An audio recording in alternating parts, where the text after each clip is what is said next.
Class तो start है। अभी शो हो रही है।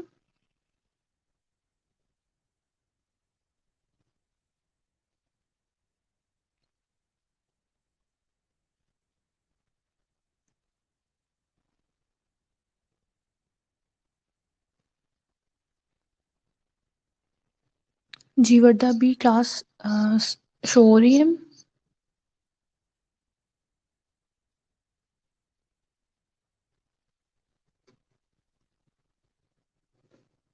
वालेकुम अस्सलाम।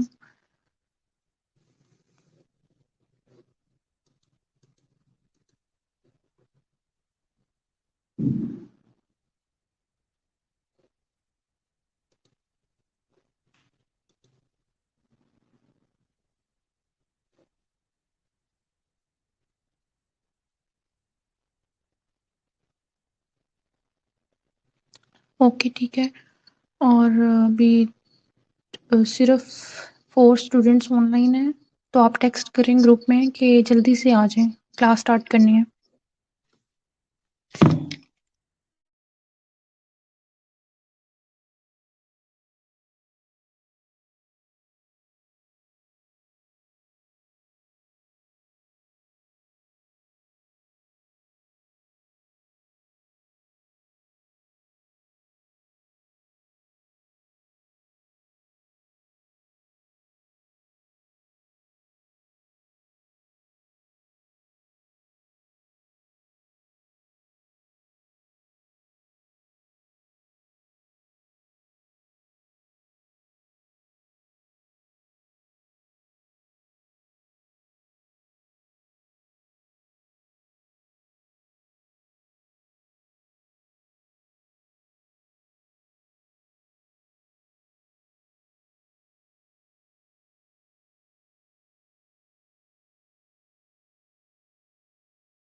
जी स्टूडेंट्स, आज थोड़े ही बच्चे हैं, चलो हम स्टार्ट कर लेते हैं।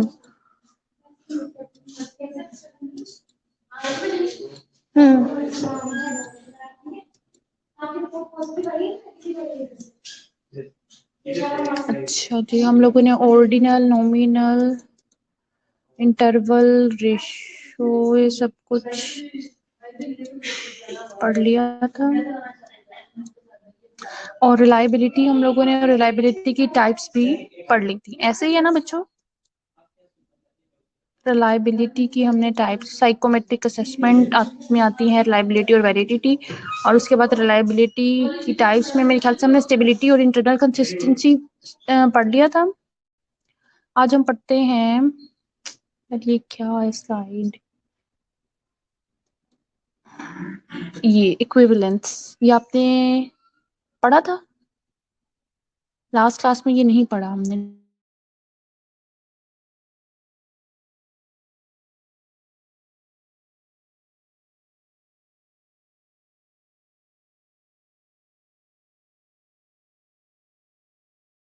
सही है, okay.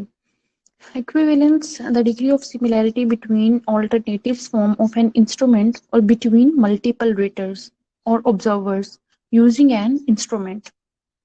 Most relevant for structured observations, assessed by comparing agreement between observations or ratings of two or more observers. And Cohen's kappa 0.85। अच्छा, इसका equivalence reliability की थर्ड टाइप है। और हम इंस्ट्रूमेंट, दो इंस्ट्रूमेंट जो एक, जैसे कि आप एक की रिलायबिलिटी चेक की हुई है, ठीक है, और आपने अगर जो न्यू इंस्ट्रूमेंट डेवलप किया है और उसको आप यूज करना चाह रहे हो, तो उसकी टेस्ट, रिलायबिलिटी टेस्ट के लिए, उसके इक्विवेलेंस फॉर्म चेक करने के लिए आपने दोनों जो क्वेश्चनर होंगे वो आपने एक पार्टिसिपेंट को देने हैं, ठीक है, दोनों मिलते जुलते जो क्वेश्चनर होंगे। अब जब आपने पार्टिसिपेंट को दे दिए हैं, तो उसके बाद जब आपने रिजल्ट्स देखने हैं, तो आपने ये देखना है कि दोनों के रिजल्ट सिमिलर हैं, क्योंकि आपका ऑब्जेक्ट तो एक ही है ना, ठीक है। जो आपका टॉपिक या ऑब्जेक्ट या वो आपका पीछे एक ही है, लेकिन स्टेटमेंट्स थोड़ी डिफरेंट है, उसका जो बैकग्राउंड है वो सेम है, तो हमने उसकी सिमिलैरिटी देख लेनी है, ठीक है, कि रिजल्ट्स कितने सिमिलर आए हैं। अगर सिमिलर होंगे तो इसकी रिलायबिलिटी, इरिलायबल होगा इंस्ट्रूमेंट, ठीक है। रिकोहेंस कैपा जो है, ये एक स्टैटिस्टिक में यह मैयर होता है, और मोस्टली जो क्वालिटेटिव स्टडीज होती हैं उसको एनालाइज करने के लिए उसके जो रिजल्ट्स होते हैं वो कोहेंस कैपा में हम लोग मैयर करते हैं। अच्छा, रिलायबिलिटी प्रिंसिपल्स हैं कुछ, ये आपने याद करने हैं, ठीक है।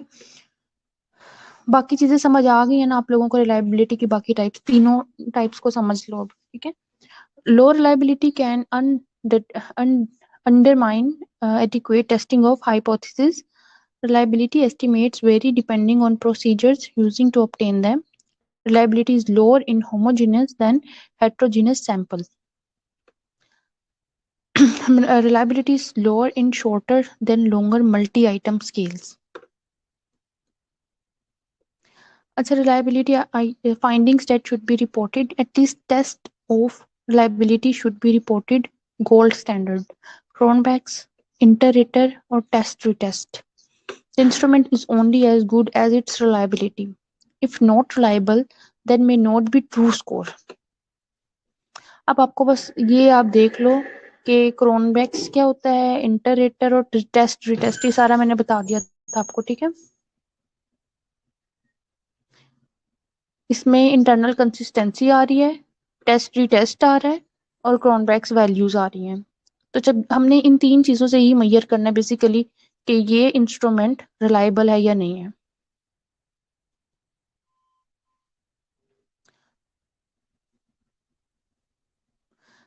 The consistency and accuracy with which an instrument measures the target attribute, reliability assessments involves computing a reliability coefficient.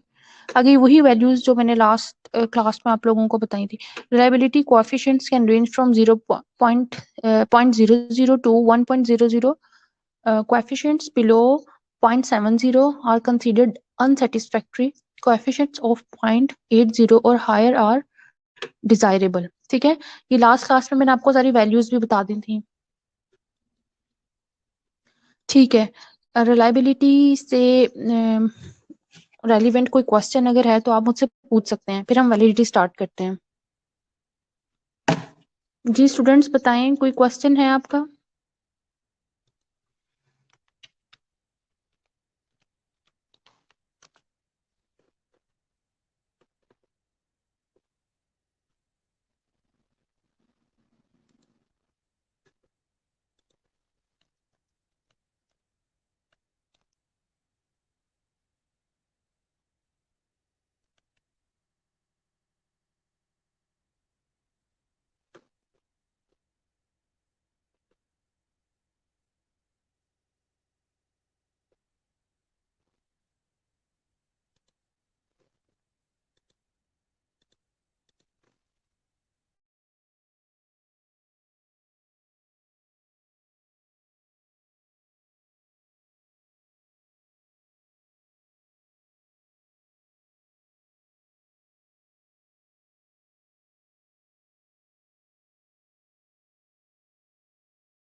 Ji students बताएं, what is validity?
Accurate measurement.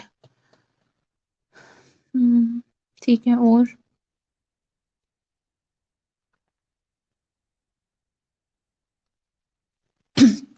बाकी स्टूडेंट्स भी बताएं ना। तुम लोगों के सामने स्लाइड निकली हुई है, उसको देख के भी नहीं बता सकते आप? अपने वर्ड्स में वैसे बताओ, उसको समझ के देख के फिर अपने वर्ड्स में बताओ मुझे।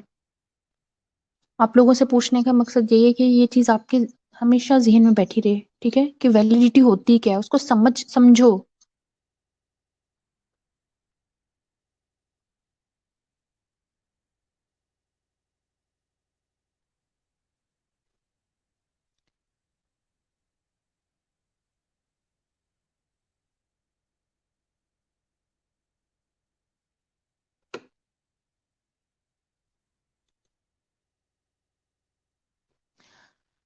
Validity, the degree to which an instrument measures what it is supposed to measure.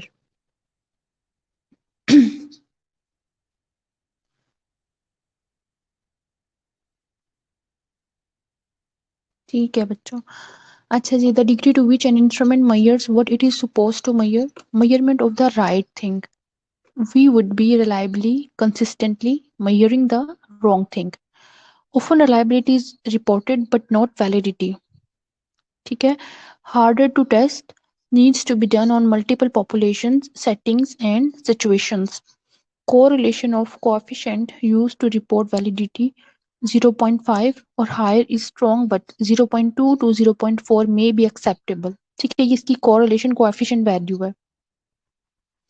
अच्छा देखो, हमेशा मैं तुम लोगों को एक मशीन या कोई इंस्ट्रूमेंट का एग्जांपल देती हूँ, ठीक है, कि बीपी ऑपरेटर्स की रिलायबिलिटी और वैलिडिटी. ठीक है, तो हम लोग अब कौन बताएगा? ठहरो, मैं जिससे पूछती हूँ वही बताएगा. सबा ताहिर. जी सबा, बताएं कि हम अगर रीडिंग्स ले रहे हैं, ठीक है, किसी भी बीपी ऑपरेटर से, तो अगर रीडिंग्स ठीक आ रही हैं, ठीक है, तो वो उसकी रिलायबिलिटी होगी या वैलिडिटी होगी? कि मतलब कॉन्सिस्टेंटली हम अगर हम उसकी 3 रीडिंग्स लिए हैं, तो उसकी तीनों रीडिंग सेम आई हैं, ठीक है, तो वो तीनों रीडिंग सेम आ रही हैं, तो हम क्या कहेंगे कि ये इंस्ट्रूमेंट रिलायबल है या वैलिड है?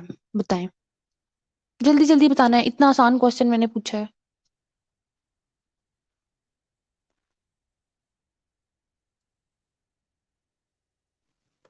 किसी और स्टूडेंट ने नहीं बताना, ठीक है. वर्दा. ठीक है, बाकी वो सबा ताहिर, मैंने आपसे क्वेश्चन किया, आप जल्दी से बताएं.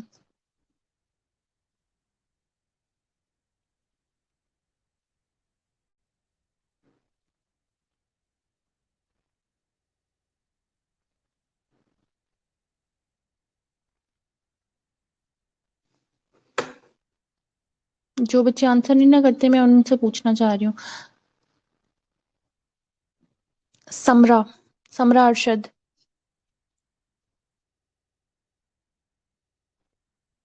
बाकी बच्चे ठीक बता रहे हैं, जिससे पूछ रही हूँ ना वो बता ही नहीं रहा. अच्छा, ठीक है, बाकियों ने तो बता दिया, लेकिन जिनसे सबा भी कोई रिप्लाई नहीं कर रही और समरा भी. अच्छा, आप मुझे ये बताएं कि अब थर्मोमीटर टेम्परेचर चेक करता है, ठीक है, थर्मोमीटर जो है वो टेम्परेचर चेक करने के लिए होता है, तो मुझे ये बताएं कि ये उसकी रिलायबिलिटी है या वैलिडिटी है?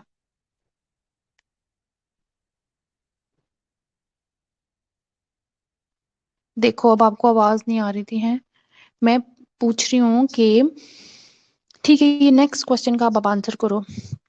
थर्मोमीटर जो है वो टेम्परेचर चेक करने के लिए एक इंस्ट्रूमेंट है, ठीक है, तो अब ये मुझे बताएं, ये उसके लिए एक राइट थिंग है ना,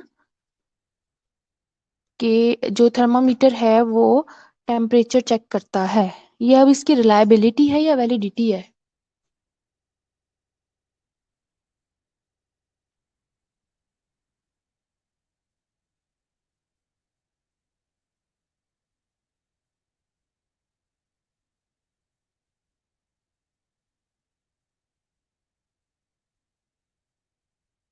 लेकिन अभी तक आपको समझ नहीं आई. अब जहन में बिठा लो, देखो जिनको आनी है समझ, उनको आ चुकी हुई है, वो मुझे ठीक आंसर कर रहे हैं. वो उसकी रिलायबिलिटी नहीं, वो उसकी वैलिडिटी है. अगर बीपी ऑपरेटर्स की बात तुम लोगों को पहले समझाइए कि एक चीज जो जैसे ब्लड प्रेशर को चेक करने के लिए ब्लड प्रेशर ऑपरेटर्स है, ठीक है, स्विग्नोमैनोमीटर है, तो ये वैलिड है, स्विग्नोमैनोमीटर इज वैलिड, ठीक है, उसकी ये वैलिडिटी है. और रिलायबिलिटी ये होगी कि क्या वो काबिल इतमाद है, उसकी मैं 3 रीडिंग्स लूंगी, ठीक है, और अगर 3 रीडिंग सेम आ रही है तो इट मीन्स कि ये रिलायबल है. ठीक है, इसी तरह अगर मैंने थर्मामीटर की बात की है, तो थर्मामीटर अगर 98.6 रीडिंग दे रहा है और वो मतलब उसने 1 घंटे बाद भी वही रीडिंग दी या 2 घंटे बाद भी वही रीडिंग दी है एक नॉर्मल पर्सन की, तो इट मीन्स कि ये रिलायबल है. ठीक है, और ये टेम्परेचर चेक करने के लिए होता है, ऐसा मुझे पता है, तो ये वैलिड है, ये उसकी वैलिडिटी है. ठीक है, तो वैलिडिटी और रिलायबिलिटी में ये डिफरेंस है. ठीक है, समझ आ गई अब? देखो यहाँ लिखा है, तुम लोगों के सामने स्लाइड खुली हुई थी, फिर भी आप लोग, we would be reliably consistently measuring the wrong thing. Often reliability is reported but not validity. Harder to test, needs to be done on multiple population settings and situations. Correlation of coefficient आपको बता दिया है, उसकी acceptable value 0.2 से 0.4 तक होती है.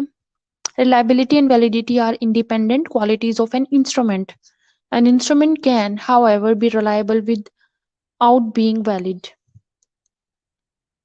अच्छा जी, अब ये आ गए इसकी टाइप्स कि कंटेंट वैलिडिटी क्या होती है, कंस्ट्रक्ट वैलिडिटी क्या होती है, क्राइटेरियन रिलेटेड वैलिडिटी क्या होती है.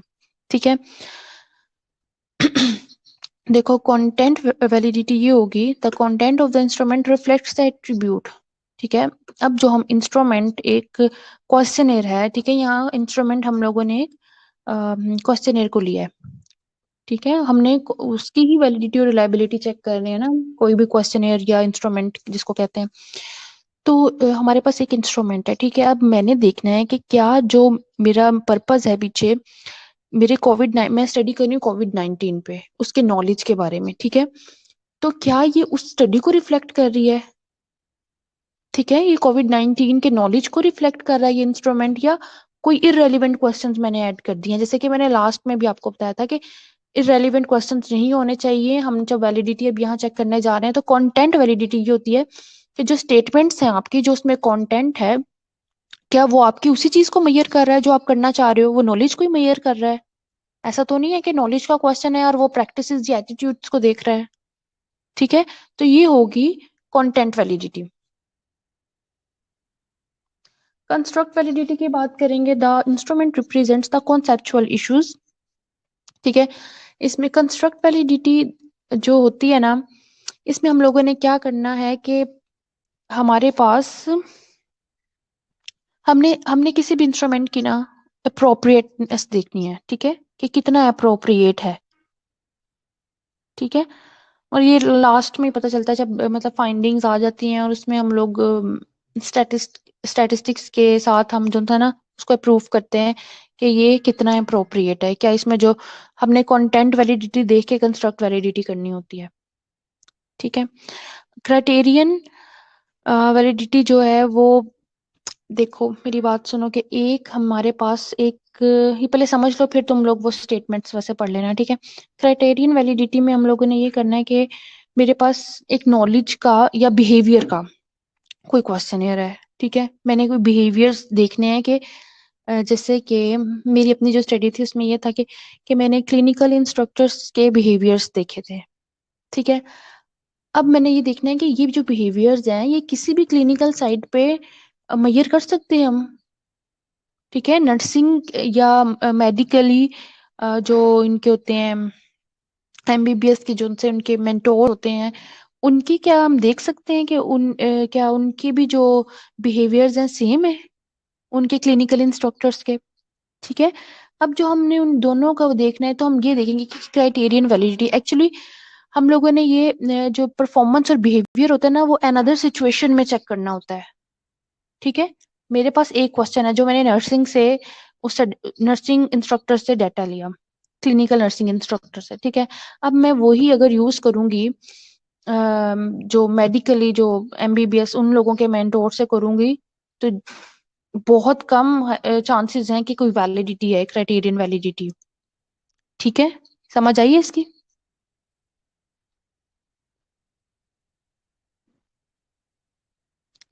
अच्छा, कंटेंट, कंस्ट्रक्ट और क्राइटेरियन, इन तीनों की समझ आ गई आपको?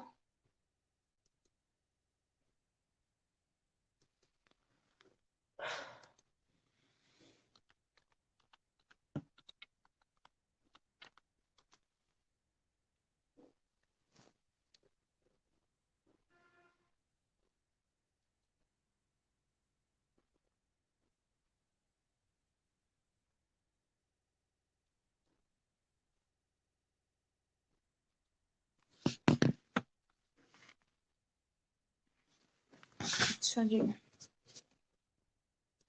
अच्छा जी, क्राइटेरियन बता दूं दोबारा. देखो मेरी बात सुनो, हम लोगों ने सबसे पहले देखा कि साइकोमेट्रिक में हमने वैलिडिटी देखनी होती है, एक रिलायबिलिटी देखनी है. ठीक है. वैलिडिटी की रिलायबिलिटी की हमने टाइप्स पढ़ ली. वैलिडिटी में आता है कंस्ट्रक्ट, कंटेंट और क्राइटेरियन वैलिडिटी. तो क्राइटेरियन वैलिडिटी में मैं यही बता रही हूँ कि हम लोगों ने बिहेवियर्स या परफॉर्मेंस जो सी है वो चेक करनी है, वो टेस्ट करनी है किसी दूसरी सिचुएशन में। मैं आपको एक एग्जांपल एक ऐसा दे रही हूँ कि जैसे कोई एक इंस्ट्रूमेंट है, ठीक है, या क्वेश्चनर है, ठीक है। अब मैंने देखा है वो नर्सिंग फैकल्टी के बिहेवियर्स, ठीक है, इन क्लिनिकल साइड, कि हमारी जो नर्सिंग इंस्ट्रक्टर्स हैं उनके क्या बिहेवियर्स हैं, और दूसरी तरफ अगर मैं उसको दूसरी सिचुएशन में लेके जाके चेक करूंगी कि क्या ये इंस्ट्रूमेंट इसी फील्ड में, इसी साइट पे, या बिहेवियर चेक करने के लिए किसी और सिचुएशन में भी वो वैलिड है, ठीक है, तो ये क्राइटेरियन वैलिडिटी होगी।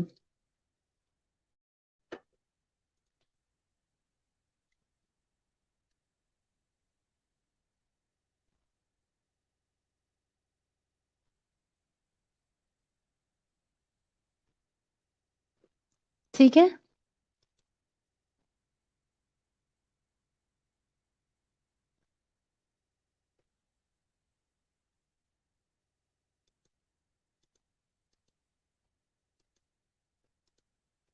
क्या कौन कह रहा है ये? हाँ जी बच्चों, समझ आई है इसकी क्राइटेरियन की। ये नेक्स्ट जो था डिटेल में हम कंकरेंट, प्रिडिक्टिव और डिस्क्रिमिनेट पढ़ेंगे, ठीक है। क्राइटेरियन रिलेटेड वैलिडिटी का मैंने आपको बता दिया कि जो बिहेवियर्स या कोई परफॉर्मेंस है वो हमने किसी दूसरी सिचुएशन में चेक करनी है, ठीक है, और वो इंस्ट्रूमेंट का पता चल जाएगा आपको कि वो इसी साइड पे, इसी पॉपुलेशन में वैलिड है, या दूसरी साइड या पॉपुलेशन में, या मैं दूसरे बिहेवियर्स भी चेक कर सकती हूँ इससे, ठीक है। ये इसकी वैलिडिटी चेक करनी होती है, ठीक है। और इसके आगे कंकरेंट, प्रिडिक्टिव और डिस्क्रिमिनेट, ये हम नेक्स्ट क्लास में डिस्कस करेंगे। और साथ ही हम इसकी फेस वैलिडिटी का भी मैं आपको बताऊंगी कि फेस वैलिडिटी क्या होती है, ठीक है। कंटेंट वैलिडिटी, ये सारी नेक्स्ट जो है ना डिटेल है इसकी, ये हम लोग नेक्स्ट क्लास में डिस्कस करेंगे।